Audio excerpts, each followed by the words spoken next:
We will start this demonstration in the role of a project manager, but we will see how Visual Studio 2010 Ultimate and Team Foundation Server 2010 ensures that every role on our team can help improve the quality of what we are building. First, to improve quality, we need to know where we stand. The reports generated by Team Foundation Server are a great way for anyone on our team to get a bird's eye view of what's going on. These reports are built automatically, so they don't add overhead to the team. The Stories Overview report really helps us understand our quality because it brings together three key concepts. First, what we want to build. These are our user stories. Second, what we have built so far. This is the code that we've checked in and the tasks that we've accomplished. And third, how close we are to what we want. For example, what's our task pass and fail rate. Seeing this data graphically displayed immediately draws our attention to any potential problems.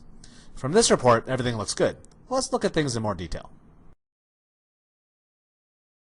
We can fix as many bugs and write as many test cases as we want to, but if we're not meeting our customers' needs, then all of that effort is a waste. At the end of the day, the main metric for quality is whether our customers are happy or not. We can look at our user stories on an iteration-by-iteration basis to ensure that we're moving in the right direction with respect to delivering what our customer wants. Let's pick out a customer user story and look at it in more detail. Visual Studio 2010 Ultimate and Team Foundation Server ensure that we have complete traceability. The user story work item documents a customer need, but the associated work items document how that need has been met. Team Foundation Server 2010 supports hierarchical work items, so we can add child tasks to this parent user story. We can see that a few tasks are defined that implement this particular work item. Implementation, of course, is just half the story. We want to know how this user story is being tested as well. We can see that 2 test cases are dedicated to this user story. Let's change our focus a little bit and look at work that's in progress. This will help us illustrate the various ways that Visual Studio 2010 Ultimate helps us build high-quality software. Quality starts with good design and architecture. Let's assume the role of an architect in our team. Visual Studio 2010 Ultimate now offers support for the UML industry standard. Let's define some new functionality by starting with an activity diagram. This is the big picture that defines what we are trying to build.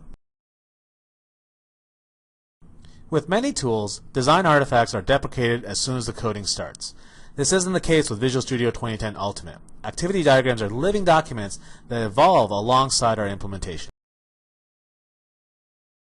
Each artifact in a diagram can be associated with many different types of artifacts: work items, source files, projects, etc. We can specify a URL, a document, or another item in our modeling project. What we have done is connect a portion of our UML activity diagram to a class diagram that describes our implementation. Anyone who comes along and wants to know how we have implemented an aspect of our architecture can simply follow the hyperlink. We are taken directly to our class diagram. This trail is very easy for someone else who comes along and has to understand our implementation. The class diagram is also a great place to start building out our implementation plan. We can create a new task. Notice that the title has already been populated for us to implement this particular class. Activity diagrams help us define what we are building. We will use another diagram to define how we will implement a new feature. The layer diagram enables us to define the different components in our system and what dependencies they should have. It is crucial that we get off to a good start, so we'll use a design pattern from Microsoft's Pattern and Practices group. These patterns are time-tested and proven. Again, these layer diagrams are tied right into our implementation, so they will evolve as our project progresses. As an architect, our role is to design a good, scalable, flexible architecture. But that design is useless if it's not followed by our developers. It's non-productive to constantly hound developers to ensure they are following the system architecture. What Visual Studio 2010 Ultimate enables us to do is analyze our source code and determine whether it adheres to the layer boundaries that we have defined. This analysis takes a little while. Visual Studio 2010 Ultimate is checking each and every dependency that we have. If we're not careful about what dependencies we take on, our project will quickly become a tangled mess. Our layer validation has found a common mistake. We are accessing the data layer from the user interface layer. We should decouple this and provide access to our data layer through a controller. This enables our user interface and data layer to evolve separately.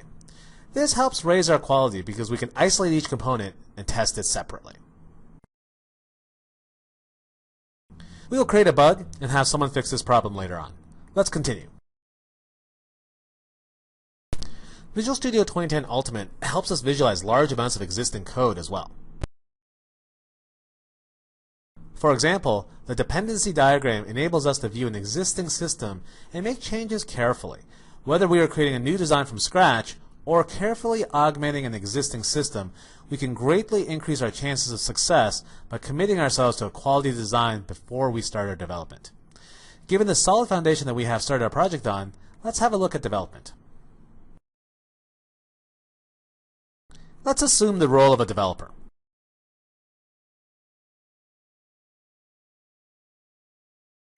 As developers, the earlier we find a problem, the easier and cheaper it is to fix. Whenever we build, Visual Studio 2010 Ultimate also analyzes our code for known problems. These code analysis errors and warnings are just like compilation errors. Code analysis has spotted a pretty insidious problem here. We are interpreting date and time without taking into account the local culture. This makes for a tricky bug to catch.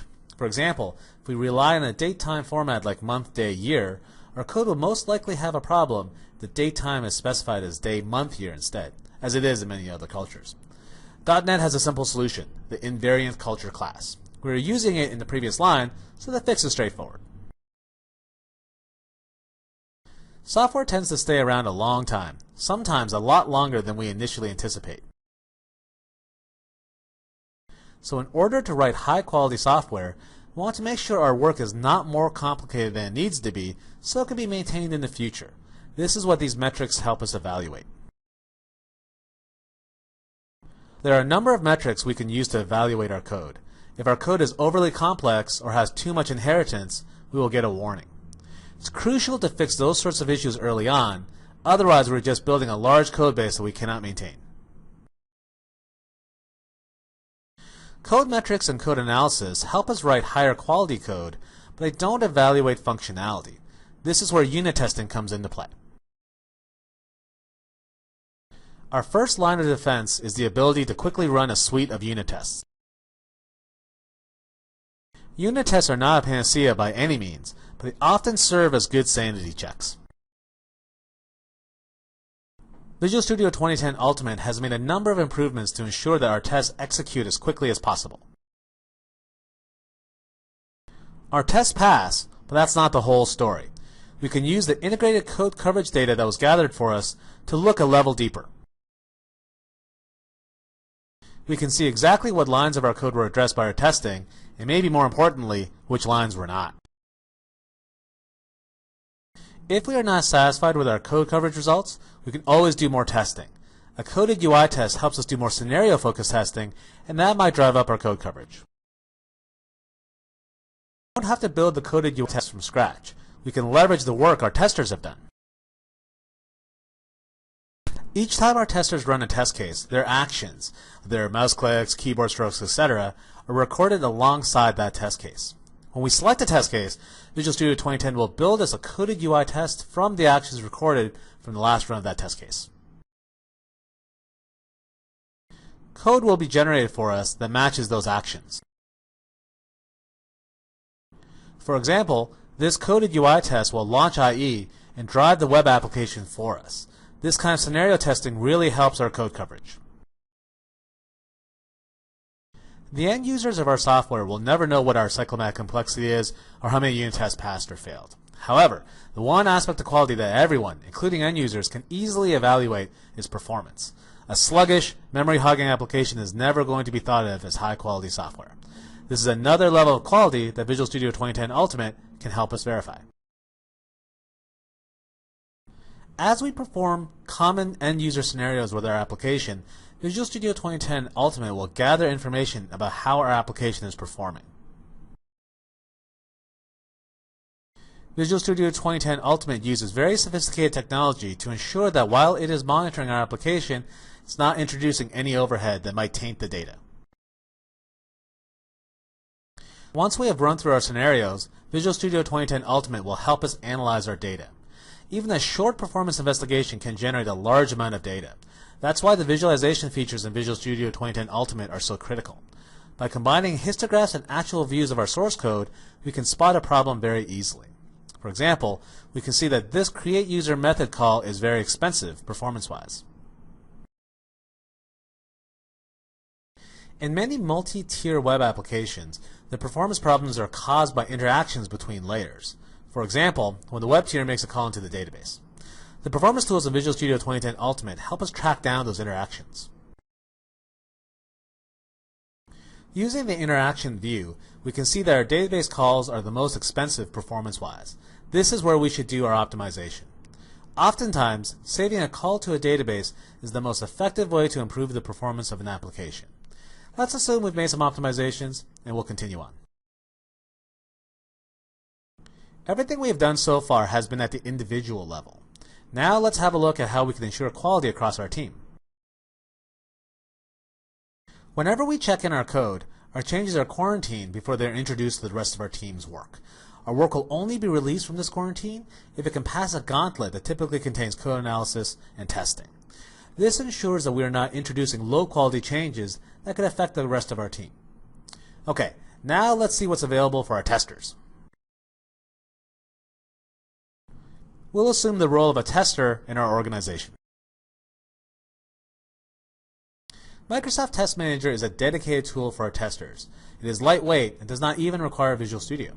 Microsoft Test Manager is integrated with Team Foundation Server, so all of our work products, our user stories, bugs, tasks, etc., are fully accessible. Our test plan is based on the user stories in our project. This ensures we are focusing on testing the right parts of the project. Testing is as much art as it is science. Running regimented test cases over and over again will not find the really hard problems that our customers might run into. Microsoft Test Manager recognizes that and gives testers a powerful manual and exploratory testing capability. As we make our way through the test case, we can record a pass or fail for each step. As we work, every action we are performing is being recorded by Microsoft Test Manager. These action recordings can be used to convert our manual test case into an automated one. No matter what kind of test we have, we can amplify its effect by incorporating them into a load test. Load testing enables testers to simulate thousands of users, place our system under a great deal of duress. This is the best way to flesh out difficult problems like race conditions, performance bottlenecks, and deadlocks. Lastly, let's assume the role of the overall stakeholder of the project. As a stakeholder, we are responsible for the success of the entire project, so quality is a top priority for us. But the last thing that we want to do is add overhead to the project managers, developers, and testers on our team. We want to ensure that they are free to do the best job possible. As they work, Team Foundation Server quietly pulls the work that they do into an analysis engine. This analysis engine is used to automatically produce reports to give stakeholders like us a bird's eye view of the project. All of these reports are available on our project portal. The project portal uses dashboards to help us organize all of this information. The quality dashboard helps us determine when we are getting close to being ready to ship. These reports are interactive, real data that we can work with. For example, our bug progress report is actually a pivot table that we can use to run simulations and calculations. This helps us stay on top of our latest changes in the project. Visual Studio 2010 Ultimate empowers every member of our team to ensure our project is of the highest quality possible.